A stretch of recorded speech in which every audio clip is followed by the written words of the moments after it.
Nurse Hannah to the supervisor's office. That was the diminutive, the nickname used by people who wanted everyone within earshot to hear her summoned like a child. Hannah Clarke didn't flinch at the overhead page. She was used to the tone, the careful condescension wrapped in routine procedure, the way Dr. Marcus Ashford had perfected the art of public embarrassment without technically crossing into insubordination. She finished checking the fall line on bed 7, verified the flow rate one more time, the kind of redundant precision that kept patients alive, and moved toward the supervisor's station with the measured pace of someone who had learned long ago that haste gave people power over you. Seattle General's trauma bay at 2 in the morning existed in a particular kind of fluorescent purgatory. The lights buzzed with a frequency that made your teeth ache if you thought about it too long, which Hannah never did. 3 years of night shifts had taught her not to think about things that degraded your focus. The antiseptic smell mixed with floor wax and something darker underneath, blood and adrenaline and the specific metallic tang of human crisis. It was the smell she knew better than her own apartment, better than coffee, better than sleep. She had stopped noticing it consciously around month 2. Now it was just the air she moved through. Her scrubs hung 2 sizes too large, a choice that was deliberate and nothing to do with laundry. The fabric was loose enough to move in without restriction, fitted enough that she didn't look slovenly. Her hair was pulled back so severely it sometimes gave her a headache by noon, but it wouldn't get caught on anything, wouldn't fall in her eyes during an emergency. No makeup. No jewelry. Just the dog tag underneath her collar, one dog tag on a broken chain, the kind of broken that didn't happen by accident, the kind of broken that meant it had been ripped away from something and she'd never bothered to replace the chain properly. She touched it now reflexively as she walked, a tell she hated in herself but couldn't seem to break, fingers brushing the metal beneath her scrubs like a prayer that wasn't a prayer. The supply closet near the supervisor's office was where things happened that weren't supposed to be on record. Hannah knew this. Everyone knew this. The hospital's architects had made a strange choice putting a walk-in closet adjacent to the administrative corridor, full of crash cart components and disaster supplies that never quite matched the inventory sheets. It was private. It was away from the nursing station. It was the kind of place where a conversation could happen and only 2 people would remember it the way it happened. She found Dr. Ashford waiting just inside the doorway.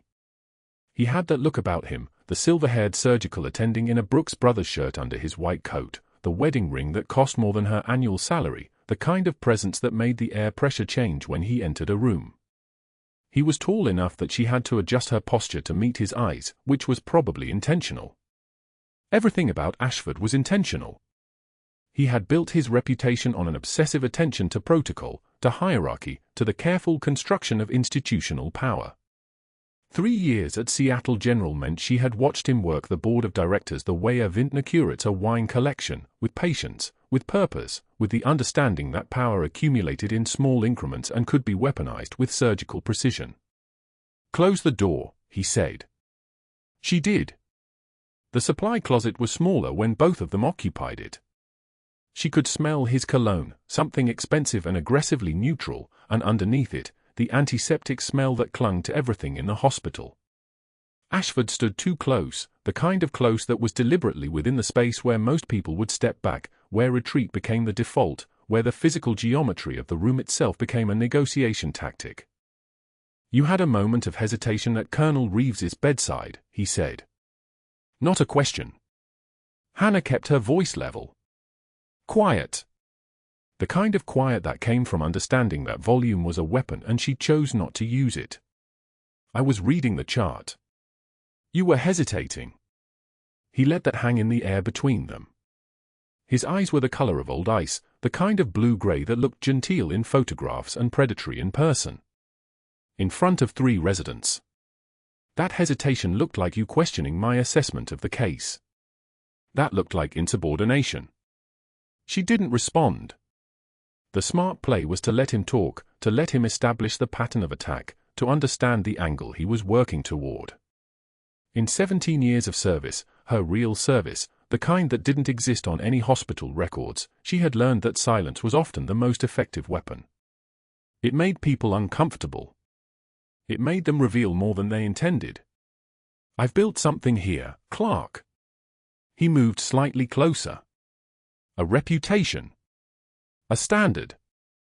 A hierarchy that keeps this hospital functioning at the level that draws in donors, that keeps the board satisfied, that ensures the surgical wing operates under the kind of oversight that separates competent institutions from chaotic ones. Do you understand what I'm saying? Yes, doctor. When a night shift nurse, he emphasized the word like it was a diagnosis, starts to question protocol in front of junior staff, it undermines that structure. It makes people think they can challenge me. It makes them think the chain of command is negotiable. Hannah could feel her hands wanting to shake. It was the PTSD response, the kind of involuntary physiological reaction that came from years of adrenaline being treated like a baseline. She had learned to recognize it, to acknowledge it internally, and to move past it without letting it cross the border into her body where other people could see it. Breathe. Let the tremor move through your nervous system and out through your feet. Ground yourself. The techniques worked because she had practiced them the way other people practiced piano, with obsessive repetition until the mechanics became unconscious. I was not questioning your assessment, she said. Her voice came out steady. It was the kind of steady that came from speaking through a scar tissue of composure that had been built up over 15 years of things that didn't officially happen. Ashford stepped even closer. Close enough that she could see the capillaries in the whites of his eyes, close enough to understand that this was about power in its most primitive form, physical proximity as a negotiation tool.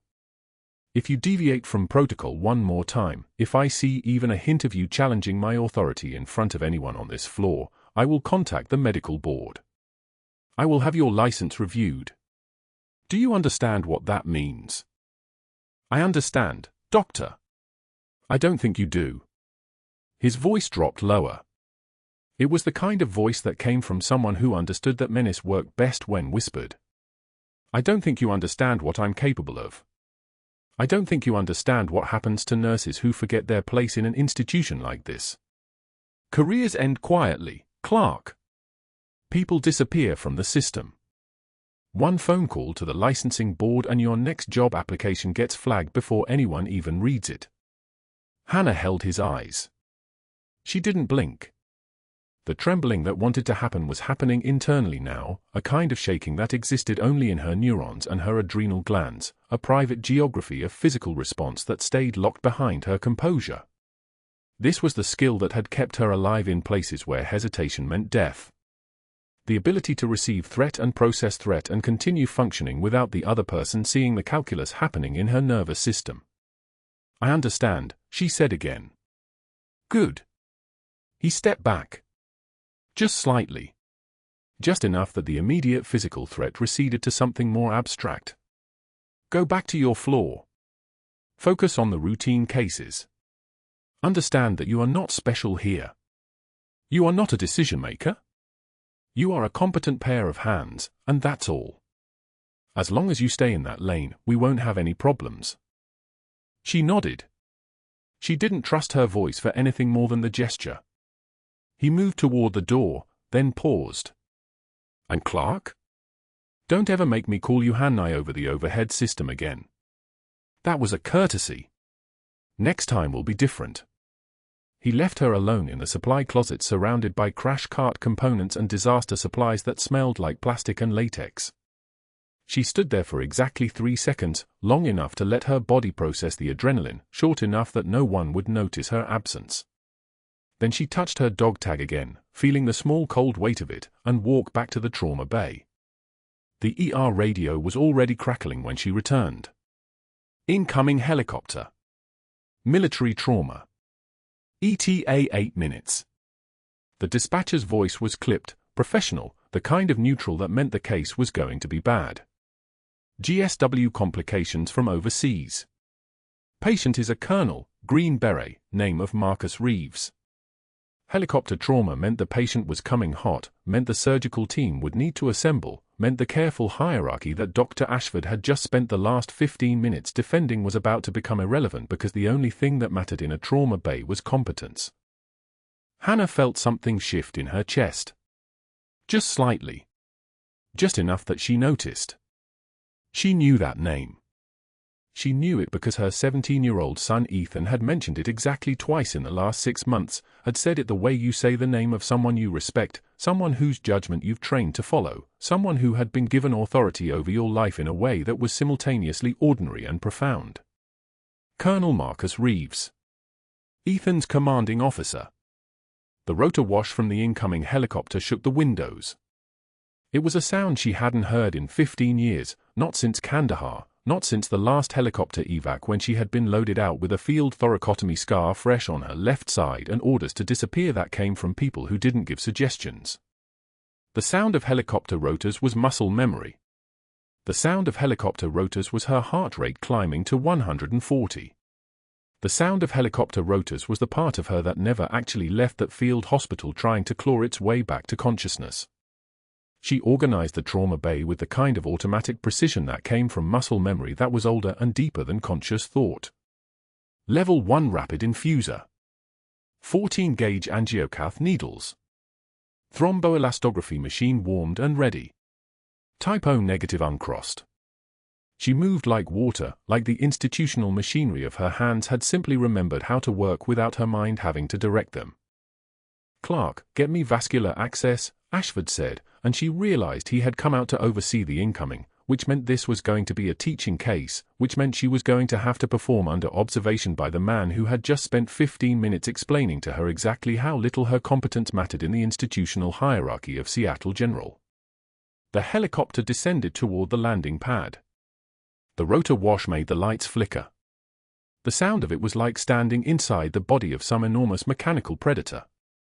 And Hannah Clarke, who had not allowed herself to shake under threat in a supply closet, who had not allowed herself to show fear when Dr. Marcus Ashford had explained in careful detail exactly what he was capable of, found her hands trembling for 3 seconds as she prepared for the patient who was about to arrive in a stretcher and change everything she had spent 15 years keeping buried. Her shift ended at 7 in the morning, when the sky over Philadelphia hung gray and indifferent above the parking lot. Hannah carried her bag toward her car with the deliberate pace of someone who had learned, a long time ago, that showing haste was the same as showing fear. The incoming day shift was gathering near the main entrance for report, maybe 15 staff members clustered in groups, trading stories about the night. Their voices carried across the asphalt, light, normal, the kind of easy chatter that belongs to people who don't live with ghosts. Dr. Ashford stood waiting beside her Honda. Not blocking her path. Just waiting, the way a predator waits, patient, already certain of the outcome. "Nurse Clarke," he said. His voice had that careful precision he used when an audience mattered. The day shift heard the tone. They turned toward it like animals catching a scent on wind. "Walk with me a moment." She could have kept walking. She could have gotten in her car and driven home to the apartment where Ethan's medals sat on a shelf she'd never told him she looked at. Instead, she stopped. He stepped closer, and the staff watched, and she understood that this moment was being constructed for them. "Your performance during Colonel Reeves' intake was noted," Ashford said. His eyes moved across the watching faces, calibrating how many people were close enough to hear clearly. "Your repeated protocol deviations, your unauthorized suggestions, your inability to respect the chain of command, these things create problems. For this department. For surgical education. For the culture I've spent 15 years building here." Hannah didn't speak. Her hands hung at her sides, perfectly still. "Effective immediately, you're being reassigned from trauma to intake. You'll process admissions, manage paperwork, check temperatures." He paused, letting each word land like a hammer on stone. "I'm recommending to HR that your license status be reviewed. Concerning judgment patterns. Inability to follow procedure. You'll be supervised for any patient contact above vitals and basic assessment." The words were delivered in that careful administrative tone, the kind that makes everything sound official, reasonable, incontestable. A demotion disguised as policy. A message delivered to every person standing in that parking lot: this is what happens when you challenge Dr. Ashford. He waited for her response. The day shift waited. The fluorescent lights of the hospital entrance buzzed their mechanical hum, a sound like distant machinery grinding. Hannah took one measured breath. Just one. The kind of breath a person takes before stepping off a ledge, knowing the fall is inevitable, wanting to feel the air in her lungs one more time before gravity takes over. A single tear escaped her right eye. Not from fear. Not from humiliation. But the kind of tear that comes from 15 years of silence, from watching a man with a God complex decide a patient's life was worth less than his pride, from understanding that the only way to save Colonel Reeves was to stop being the person she'd promised herself she'd be.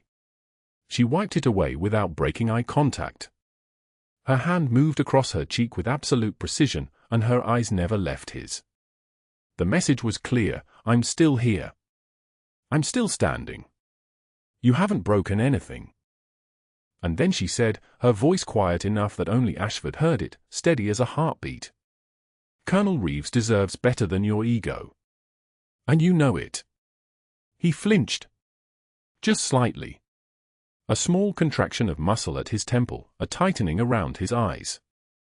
She'd seen the same reaction in interrogation footage, the moment when someone realized they'd underestimated the person in front of them. Hannah turned and walked to her car. She didn't run. She didn't rush. She walked with the same measured pace she'd used to walk through the Jolan district in Fallujah, the same pace she'd used to walk through field hospitals while rounds exploded a block away. Behind her, the day shift stood in silence. Ashford remained motionless, watching her go, his jaw working as if he was trying to calculate how a nurse had just made him feel small in front of an audience. The drive home took 22 minutes. She didn't remember most of it. Her hands knew the route. Her body remembered the turns. Her mind was somewhere else, somewhere dark and clinical, running surgical calculations on a patient she could see through the trauma bay glass but couldn't reach. She knew what she'd seen in Reeves' monitor strips.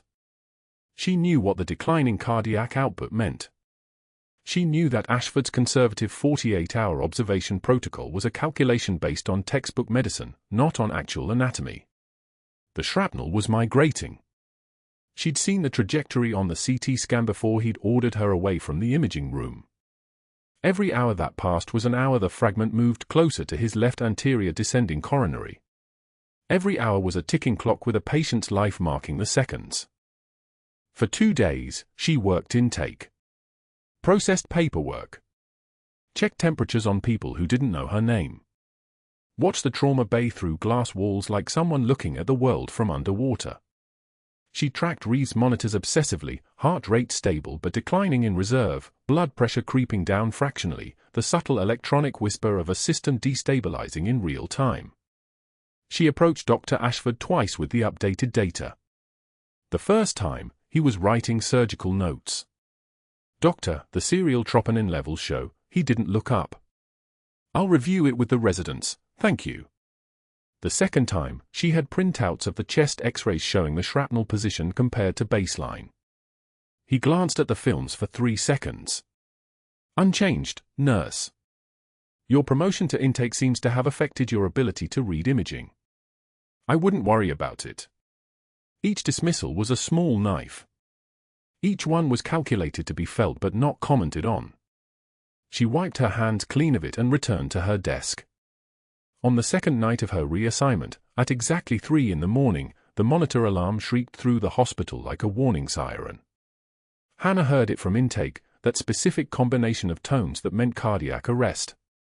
Her body moved before her mind caught up. She was already standing when the code blue overhead page crackled, "Code blue, Trauma Bay 3. All available personnel." She moved toward the trauma bay. A resident she didn't recognize, fresh-faced, probably PGY1, blocked her path. "You're not authorized for critical care." Hannah didn't answer him. She was already pulling on gloves, her hands moving with the automaticity of someone whose muscle memory had been forged under conditions that made a hospital seem like a quiet place. The resident grabbed her arm. "I said you're not." She looked at him. Not in anger. Not in defiance. Just looked at him with the kind of calm that comes from someone who has already survived worse things than a protocol violation. He let go. Inside the trauma bay, Colonel Reeves lay unconscious, monitors screaming a symphony of distress. His heart rhythm was chaos. His blood pressure was 64/38 and dropping. His oxygen saturation was collapsing. The resident stood frozen, that specific kind of frozen that comes from knowing the protocol and not knowing what to do when the protocol wasn't enough. They'd been taught to wait for the attending. They'd been taught that the chain of command mattered more than the clock. Hannah moved to the bedside. 43 seconds had elapsed since the code alarm. 35 seconds until surgical could be mobilized. 15 seconds until irreversible organ damage began. Her hands moved on their own. They always had in these moments.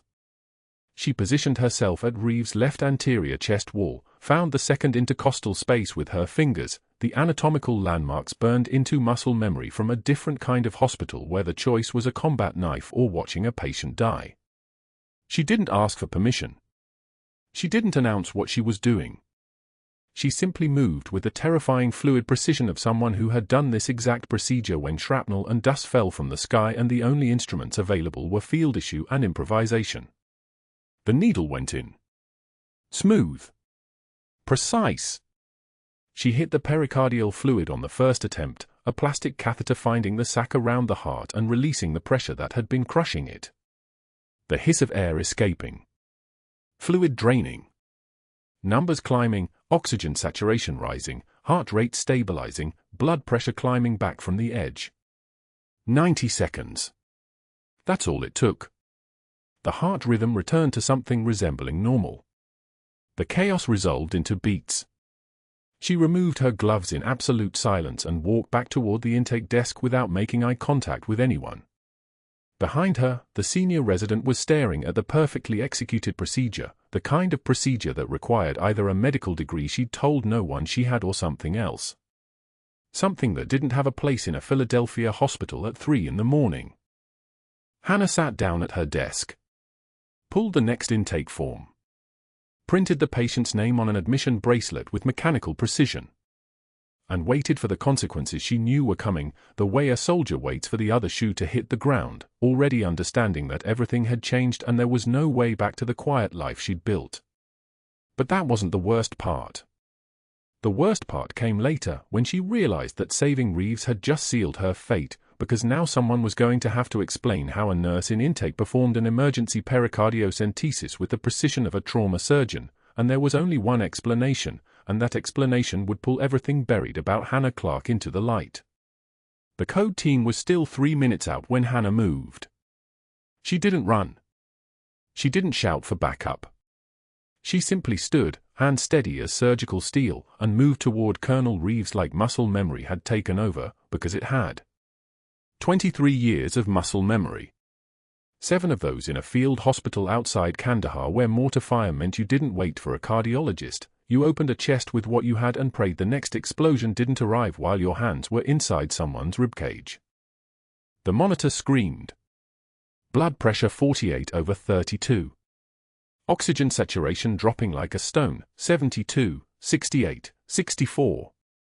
The radiologist froze. The resident froze. The attending physician 3 rooms down was on the phone ordering something that wouldn't arrive in time. Hannah was already moving. Get me a 14-gauge angiocath needle. Her voice didn't sound like a nurse's voice anymore. It sounded like a command issued in a language the hospital had never heard before. The resident blinked. Hannah said it again, smaller, now. He moved. She didn't need anesthesia. No time. No luxury. She marked the spot, second intercostal space, mid-clavicular line, and her hands found the needle with the certainty of someone who had done this in the dark, in the cold, in a tent with generators screaming outside. The needle went in. The hiss of fluid escaped like a held breath finally released. Sinus rhythm flickering back into rhythm on the monitor, 44, 58, 72, 88. The numbers climbed. Reeves' oxygen saturation rose with it, 64 becoming 68 becoming 78 becoming 82. She drained another 200 milliliters of blood from around his heart while the code team sirens wailed closer, and by the time they burst through the doors with their equipment and their protocols and their hierarchy intact, Colonel Marcus Reeves was stable. His pressure was holding. His heart was beating. His lungs were inflating without the crushing weight of fluid that should have killed him 60 seconds earlier. The lead resident looked at Hannah. Then at the needle still in Reeves' chest. Then at the blood on her gloved hands. "Who authorized this?" he asked quietly. Hannah pulled the needle free, applied pressure, and said nothing. She was already removing her gloves with the precision of someone trained to never contaminate anything. The sound they made coming off her hands was like a rifle slide locking into place. What happened next ended careers. Ashford arrived 20 minutes later, still wearing his black tie and the remains of whatever gala had been important enough to peel him away from Seattle General. Hannah was writing notes in the recovery wing when he appeared in the doorway, the tuxedo jacket unbuttoned, his eyes carrying that specific kind of fury that only ambition can produce when it's been threatened. He didn't speak. He simply gestured. The surveillance footage took 14 minutes to review. His office. Door closed.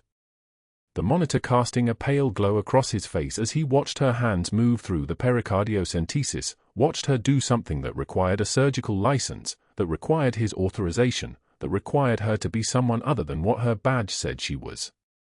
When the playback ended, Ashford turned to her with the kind of smile that a predator wears when it's finally caught its prey alone.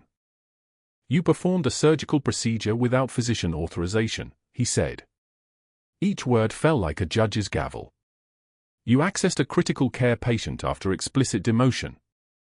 You violated protocols for 0.7, 6.2, and 8.1 of the nursing practice standards." He leaned back in his chair, the leather sighing beneath his weight. "The question now is whether this was negligence or insubordination. Either way, we're documenting it." Hannah sat across from him, hands folded. The dog tag was still beneath her scrubs, she could feel its weight against her sternum, the broken chain pressing a small circle of warmth into her skin. She said nothing. There was nothing to say. The facts were facts, and facts were Ashford's dominion. He wielded them like weapons because he understood that the truth, selectively presented, could be made into almost anything. "I'm recommending immediate reassignment," he continued, his voice taking on the tone of someone delivering a regrettable necessity. "Effective tomorrow, you'll be transferred to records processing. Night shift. The basement. You won't have contact with critical care patients, trauma cases, or acute scenarios." He paused, letting that settle. "This is to protect both the hospital and the patients from further judgment lapses." She stood without being dismissed. Ashford's jaw tightened at the violation of protocol. He expected her to sit, to plead, to offer something he could weaponize. Hannah simply walked to the door. "Nurse Clarke," he called out, the diminutive nickname sharp as broken glass. "Don't test me on this. I've built a case that would survive a union grievance, a state board review, and a litigation deposition. You're going to take this reassignment, you're going to keep your head down, and you're going to disappear. Are we clear?" She didn't turn around. She opened the door and let it close behind her without answering.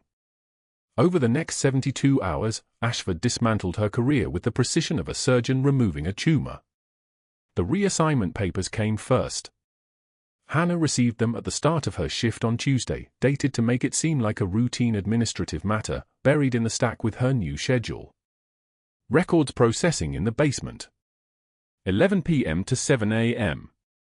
Alone in a climate-controlled vault with 40 years of archived patient files and no human contact except the custodian who emptied the trash at 2 a.m. The schedule itself was surgical. She would work opposite shifts from Molly Chen and Rebecca Wu, the two nurses who had ever spoken up for her, the two people who might have testified to her competence if anyone had asked. Her badge access was restricted on Wednesday morning.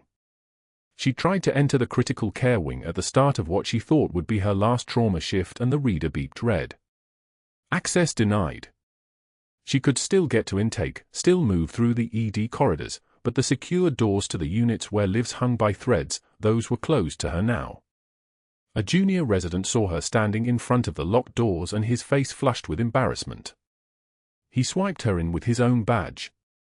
"That's weird," he said. "Your access should work." It was intentional. Everything was intentional.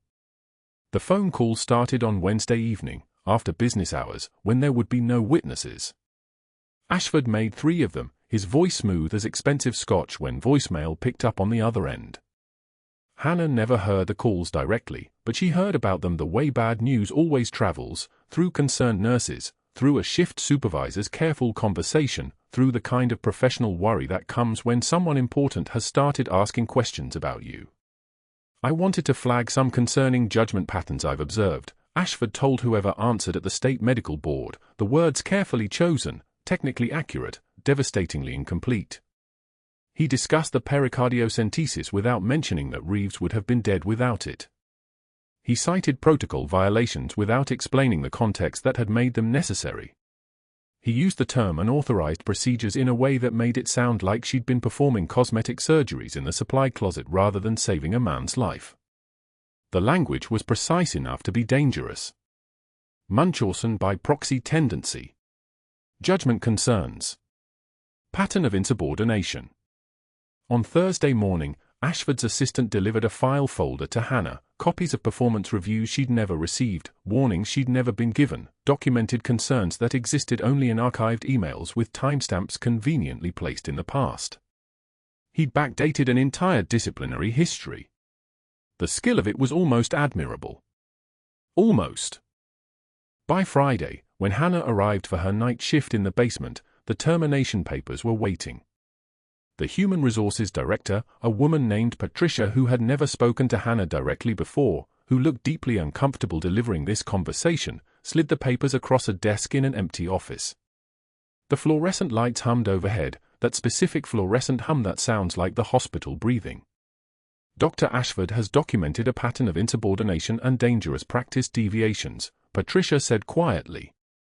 We have no choice but to terminate effective immediately. Your final paycheck will be processed by Monday. She glanced up, and there was something like pity in her eyes. I'm told you performed an unauthorized procedure on a critical patient without physician consent. Hannah read every page. 13 pages total. Each one technically correct. Each one stripped of the reality that had made every violation necessary. The medical board notation was there. The schedule violations were there. The concerning judgment patterns were listed in Ashford's careful language, the language of someone who understood that precision was more powerful than rage. When she finished reading, she signed her name on the signature line, Hannah Clarke, RN, Seattle General Hospital, one clean signature, and then she was done. She was terminated. Officially. Documented. The system had processed her and ejected her like something corrupted. Is Colonel Reeves stable? She asked. Patricia blinked at the sudden question. Yes. He's been upgraded to fair condition. He's asking to speak with the nurse who was with him during the emergency. We told him. She trailed off, understanding suddenly what had just happened. Hannah nodded once. She stood, and the chair scraped backward with a sound like a small protest. Then it was worth it, she said. She walked out of Seattle General at 6:17 a.m. on a Friday morning in Philadelphia, and she understood with absolute clarity that Dr. Ashford had just made a mistake. Not the kind of mistake that would solve itself. The kind of mistake that required consequences to follow, as certainly as pressure follows vacuum. But that wasn't the worst part. The worst part was that she couldn't call anyone. Couldn't reach out. Couldn't let anyone know that Major Hannah Clarke, the identity she'd buried 15 years ago, had just been forced into the light. She could only go home, sit on her apartment floor, and wait for the phone to ring. It would ring soon. She knew how this worked. You saved the wrong person, you used the wrong skill, you let your training show through the cracks in your civilian life, and eventually the people who'd erased you would have to make a choice about what you meant, what your present signified, what the implications were of having Major Hannah Clarke from Operation Sanctuary working as a trauma nurse in Philadelphia. She had no idea who would arrive first. She had no idea what her son knew or didn't know. She had no idea that Ethan had already found the locked box in the attic, that he was already reading the documents with trembling hands, that he was already deciding that his mother's secret had protected the hospital system for 15 years and the hospital system had just repaid that protection by firing her. She only knew that she had done the right thing, and the right thing had cost her everything. Again. She arrived at Seattle General at 6:44 a.m., her badge already deactivated, the electronic lock clicking her out for the last time. The lobby was empty except for the night cleaning crew and the security guard who'd been hired 3 weeks after she started. He didn't look up as she passed.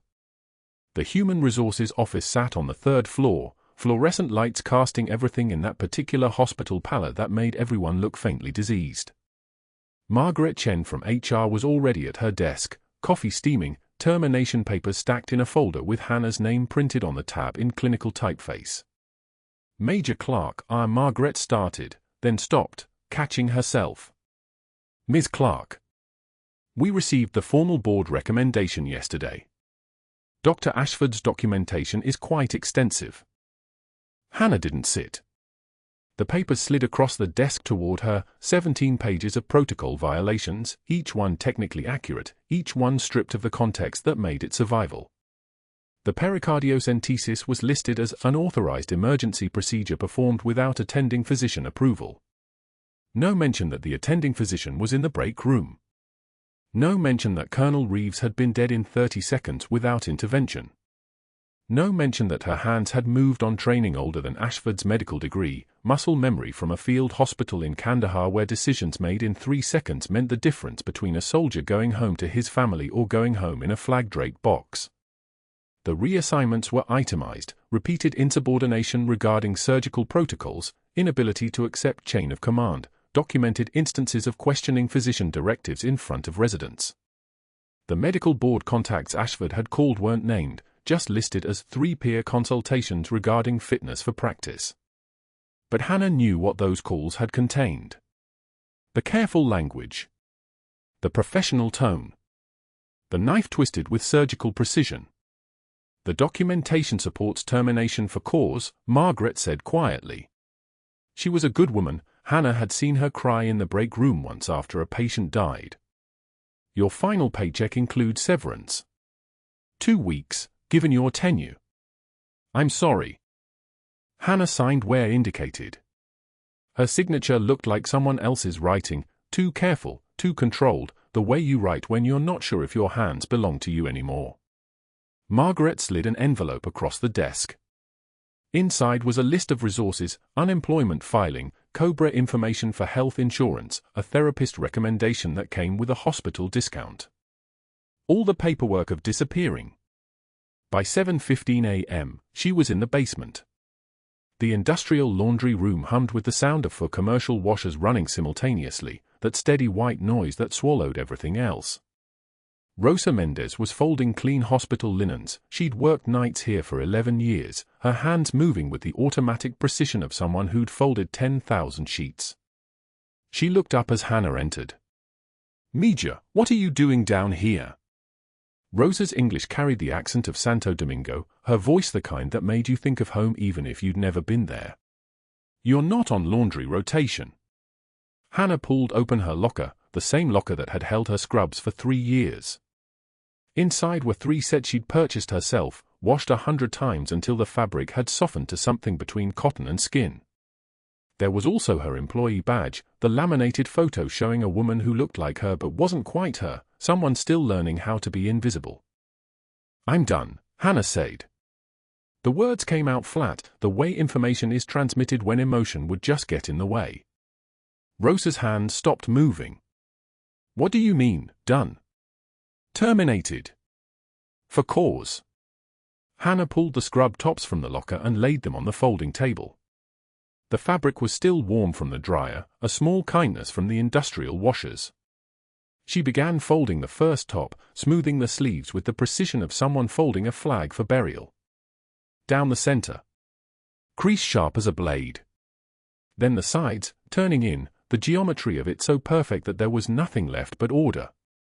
That bastard, Rosa whispered. Ashford. Hannah didn't answer. She folded the second top. Then the third. Then the pants, each fold deliberate, each crease pressed down with the heel of her hand. Her hands were steady, they were always steady, but something behind her sternum felt like it was folding too, collapsing inward into a shape it had learned long ago in a place that had stopped existing the moment she signed the classification papers. Rosa came around the table. She was older than Hannah by 20 years, with 2 daughters in nursing school and a husband who died of a heart attack in the parking lot of a Home Depot. Rosa knew about carrying impossible weights. "What happened?" Rosa asked. Not why. What? The distinction of someone who understood that explanations were for people who still had the luxury of context. Hannah touched the dog tag at her throat, the single one on a broken chain, the other lost somewhere between Kandahar and the decision to become someone who didn't exist. The metal was warm from her body heat. "I did my job," Hannah said. She finished folding the last pair of scrub pants. 7 pieces of clothing that had meant everything for 3 years and now meant nothing. She placed them in the return bin, lay her badge on top of them, the photo of the invisible woman facing downward, and closed the lid. The sound it made was like a coffin closing, which was probably unfair to a plastic laundry bin, but she was thinking in metaphors now, in the language of endings. Rosa pressed a piece of paper into Hannah's hand. A phone number, written in ballpoint, the digits uncertain as if Rosa's hand had been shaking. "My daughter's clinic in Wilmington. They're looking for night nurses. No politics. Cash under the table if you need it that way." Hannah folded the paper and put it in her pocket. She wouldn't use it, she couldn't use it, but the gesture was the kind that broke you if you let it, so she didn't let it. The parking garage was bright with early morning light, that particular yellow that comes before the sun has finished waking up. The physician hallway had a photograph in a frame that hadn't been there when she arrived 3 years ago, Dr. Ashford in a suit that cost more than Hannah's monthly rent, shaking hands with the hospital board president. Beneath it, a caption printed in gold lettering, "Excellence in Surgical Leadership Award." She studied it for 7 seconds, neither lingering nor rushing, and then she kept walking. Her car was a 2009 Honda Civic with 187,000 miles and a check engine light that had been on for 2 years. She sat in the driver's seat for 20 minutes with the door open and the morning air moving through the garage, carrying with it the smell of exhaust and brake fluid and the ghost of coffee from the cafe in the lobby. She touched the dog tag again. The metal had cooled. 15 years ago, she'd been ordered to disappear. The classified operation in Kandahar was being buried, not forgotten, never forgotten, but officially erased. The field hospital where she'd run surgical teams under mortar fire, where she'd performed a thoracotomy with a combat knife when the surgical tent was destroyed, where she'd kept 43 soldiers alive during 6 days of sustained attack, that place was becoming a ghost. And so was she. The orders had come down from someone with authority enough to make her records vanish. "Major Clarke, you treated intelligence assets. Operation Sanctuary is now classified. The identities you protected cannot be exposed. Officially, you don't exist. Your service record is sealed. You will disappear. You will never surface.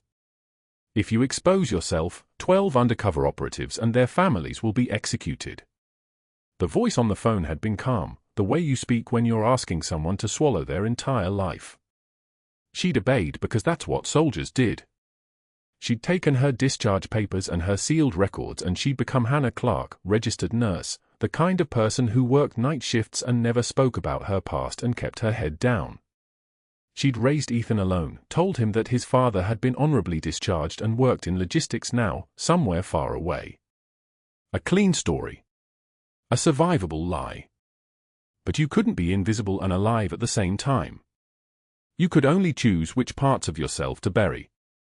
She'd bury the good parts. The skills. The authority. The voice that could command a room. She'd buried the woman who'd made decisions that saved lives and kept that authority locked down in a basement where nobody could see it, least of all herself. And she'd done it so well that when Colonel Marcus Reeves came through the ER doors with shrapnel near his heart and his eyes already starting to go unfocused, her body had remembered what her mind had been trying to forget. She was the kind of person who knew how to save him. But being the kind of person who saved him meant being the kind of person Ashford couldn't allow to exist. Because if she was that good, that capable, that certain, then what did that make a man like Ashford, with his protocols and his board relationships and his awards for leadership? It made him small. And small men don't forgive being made small. Hannah finally started the car. The engine turned over with that particular grinding sound of something old trying very hard to work. She drove home to an apartment that still smelled like the coffee she'd made 3 days ago, before everything became impossible. The morning light came through the windows in long rectangles of yellow, and in one of them she could see dust motes moving, the only living things that had moved in this space since she'd left for work yesterday. She sat on the couch in the light and touched the dog tag again, waiting for her son to come home, knowing that something was about to change, knowing that the orders to disappear were about to collide with a 17-year-old boy's sense of justice, knowing that the woman in the hospital ID photo was about to stop being invisible whether she wanted to or not. The apartment was so quiet that she could hear the blood moving in her own ears, the rhythm of a heart that had survived Kandahar and 3 years of invisibility and was about to face something it had never been trained for, the truth. Ethan arrived at 11:38 p.m. on a Thursday, pale and determined, his backpack clutched against his chest like evidence. He set a locked metal box on the kitchen counter, the kind that used to hold his father's old watch, the kind that didn't belong in a 17-year-old's hands. "Mom, they need to see these," he said, and Hannah felt the ground shift beneath her in a way that had nothing to do with physics. She'd spent 15 years keeping secrets in a locked box of her own, not metal, not physical, but locked just the same. She'd built a life of invisibility so complete that even her own son only knew pieces. But Ethan had found pieces of his own. And he was done letting them stay hidden. "Ethan, no." She reached for the box. Her voice came out steady, controlled, the voice of someone who'd ordered soldiers to move under fire, who'd made decisions that meant life or death. "Put that back." He stepped backward. "They buried you. 15 years ago, they erased you, and you let them. But Colonel Reeves is asking questions, Mom. Real questions. And he's got reporters there. 3 of them. The board meeting is in 20 minutes. Hannah's jaw tightened. She could see what was happening, Ethan's sense of justice colliding with classified orders that predated his birth, a 17-year-old convinced that truth was more important than the 17 men whose covers she'd protected by staying silent. He was his mother's son. That was the problem. The drive to Seattle General took 7 minutes. Ethan drove like someone who'd made a decision and wasn't turning back, his knuckles white on the wheel, the metal box locked tight on the passenger seat. Hannah sat in the back, still in her nurse scrubs from a shift that no longer existed, watching the city blur past streetlights, thinking about all the ways that secrets die, not quietly, not with dignity, but with a 17-year-old boy's certainty that love meant telling the truth, no matter who got hurt. The hospital's administrative corridor was empty except for security, the fluorescent lights casting everything in a sickly white that made Hannah's medals, the ones in that locked box, feel like accusations waiting to happen. Through the boardroom glass, she could see them, Colonel Marcus Reeves in his dress uniform, sharp as a knife, his jaw set the way it had been when he was asking about the nurse who'd pulled him back from death. 3 reporters, notebooks open. Dr. Ashford in a suit that probably cost more than Hannah's monthly rent, his confidence still intact, still believing the narrative he'd constructed was the only one that mattered. Ethan walked in without knocking. The room went so quiet you could hear the fluorescent lights hum. He crossed to the center of the table, his hand steady in a way that made Hannah's chest tighten with pride and terror in equal measure. He opened the locked box. Official certificates, photographs, commendations, the discharge papers she'd thought were lost in the erasure. And then he spoke, his voice clear and young and absolutely certain, "My mother is Major Hannah Clarke, United States Army." The silence lasted exactly 3 seconds. Then everything moved at once, Reeves rising from his chair, one of the reporters pulling out a camera, Ashford's face going the color of old paper, his mouth opening and closing like something dying in air. Ethan's eyes found his mother's through the glass partition. He wasn't asking for permission anymore. He was asking for recognition. Hannah walked in. She'd spent 15 years not walking into rooms like this one. She'd spent 15 years making herself small, invisible, manageable, a trauma nurse who never spoke about her past, who clocked in and clocked out and didn't leave fingerprints on anything that mattered. But the woman who walked through that boardroom door moved like someone who'd made life and death decisions before anyone in that room had graduated medical school. Her scrubs were creased exactly right. Her eyes were the color of cold water. Reeves looked up from the papers spread across the table in front of him, his hands trembling in a way that didn't surprise Hannah at all. She'd seen that tremor in combat surgeons before, the moment when they realized they were standing next to a legend they'd been trained to protect. He read aloud, his voice thick, each word a separate beat, Bronze Star with Valor. Pause. She heard the reaction, gasps, the rustle of reporters shifting weight. Purple Heart. Another pause, deeper. The room contracted around the weight of that medal. Distinguished Service Cross. Hannah felt Ethan's eyes on her, finally understanding why his mother never went to parades, never talked about her hands, why she sometimes woke at 3 in the morning pressing her palm against the scar tissue on her left shoulder as if checking that she was still real. Reeves's voice steadied. You ran a field hospital in Kandahar. 43 lives during a sustained enemy attack. It wasn't a question. It was the kind of certainty that comes from reading classified documents that were never supposed to be read aloud in a boardroom in Philadelphia. The reporters' cameras were clicking now, the sound like insects in the fluorescent light. The boardroom door opened. A Navy SEAL commander stood in the threshold, someone Reeves had called, Hannah realized, someone who'd served with her in the mountains when the mountains were trying to kill everyone. The commander moved to the center of the room with a kind of presence that made military hierarchy visible in the air itself. He was older than Hannah remembered, scarred in new places, but his eyes were the same, the eyes of someone who'd watched another person pull miracles out of nothing. Major Clarke was the finest combat surgeon I ever saw, he said, his voice like gravel under boots. My entire unit. 6 days behind enemy lines. We were bleeding out. Piece by piece, she kept us breathing. She kept us alive. I'm standing here because she made that choice every single minute for 6 days straight. He paused, and the pause was louder than any words could be. She's the reason I have children. The reason my wife has a husband. The reason I'm standing in this room instead of being buried in Kandahar dust. The door opened again. An FBI liaison in a Navy suit, the kind of person who carried authority the way other people carried briefcases. Hannah recognized the type immediately, federal, careful, dangerous in the way bureaucrats could be dangerous. The man cleared his throat. Major Clarke's records were classified under Operation Sanctuary, he said, pulling documents from his case that made Ashford's shoulders collapse into themselves like a house with its supports removed. She was protecting 12 undercover operatives. 12 families whose identities were compromised during a surgical supply convoy in Kandahar. She treated all of them. She never reported their names. She took surgical bullets in the field hospital to keep her silence. That silence saved 12 lives beyond the 43 she operated on.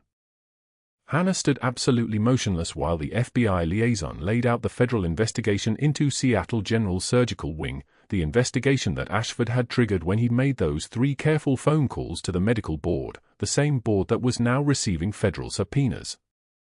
Falsified reports. Unnecessary procedures.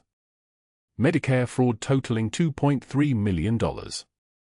17 other staff members, all of whom had questioned his judgment, all of whom had been systematically erased through documentation that was so meticulous it became a confession. The camera flashes made her squint. She'd spent 15 years avoiding cameras, avoiding attention, avoiding the moment when the invisible woman became visible. It was happening now, in front of her son, in front of Colonel Reeves, in front of 3 reporters who were taking notes that would become news that would become history. Ashford stood. Hannah watched him try to find his composure the way a drowning man searches for the surface. His voice came out sharp, fractured. This is institutional conspiracy. I'm being set up. Hannah turned to face him. When she spoke, her voice had dropped an octave. It wasn't a nurse's voice anymore. It was a major's voice, the voice of someone who'd commanded under fire. 10 words or fewer. That was all it took. You fired me to hide yourself. The reporter cameras turned on him like a weapon. Within 48 hours, federal forensic accountants arrived at Seattle General with subpoenas that shook the administrative building like artillery. Within a week, the hospital board suspended Ashford pending criminal charges. Within 2 weeks, his wife filed for divorce and federal marshals raided their home, carrying out boxes that would become evidence. The medical license suspension was formality at that point. The same board he'd called to destroy Hannah was now reviewing his conduct with the kind of precision that only comes from discovering betrayal from within. Ashford's lawyer started negotiating a plea deal by month 3. 20 years for Medicare fraud, medical malpractice causing patient harm, falsifying federal claims. His legal fees consumed his savings. He was forced to sell the house in the suburbs, the vacation property in the mountains, the luxury car that had parked in the chief of surgery space. When the hospital offered him a choice, work as night security to offset restitution payments, or face additional civil damages, he took the job because he had no choice. The night security guard's uniform didn't fit him the way his surgeon's coat used to. It hung loose on his shoulders like clothes for a different man. And perhaps that was exactly what he was now. Hannah wore her dress uniform for the first time in 15 years on a Thursday evening in June. Every medal hung exactly right. The dog tag on its broken chain was visible against her dress shirt, a small piece of the woman she'd been, now public in a way she'd never chosen. Ethan stood in his graduation gown beside her, finally understanding why his mother's hand shook sometimes, why she never talked about the mountains, why love meant protecting secrets until secrets became lies. The principal introduced her at the ceremony. Major Hannah Clarke, United States Army, will present the ROTC Scholarship. She spoke for 2 minutes about service, about doing what was right when the cost is everything, about the people who serve in silence.